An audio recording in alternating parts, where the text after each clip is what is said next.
எங்க மாமா லைக் பண்ணுங்க, ஷேர் பண்ணி சப்ஸ்கிரைப் பண்ணுங்க, மறக்காம ஃபாலோ பண்ணிருங்க. சரி படிக்கிறியா? படிக்கிறீங்களா? நோம்பு வச்சிருக்கியா? சரிங்க. மாஷா அல்லாஹ்.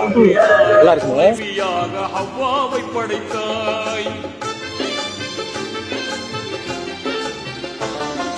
நீதம் பொங்க மாந்தர்களை உலகினில் படைத்தாய், நல்ல நேர்த்தியான வானம் பூமியாவையும் படைத்தாய். அற்புதம் செய்விட்ட ஆற்றல் மிகுந்துட்ட வல்லவனே, எங்கள் நெஞ்சில் நிறைந்திட்ட நேசம் மிகுந்துட்ட நல்லவனே. அற்புதம் செய்விட்ட ஆற்றல் மிகுந்துட்ட வல்லவனே, எங்கள் நெஞ்சில் நிறைந்திட்ட நேசம் மிகுந்துட்ட நல்லவனே. நெஞ்சில் வாழும் மறையோனே, நீதி தவறா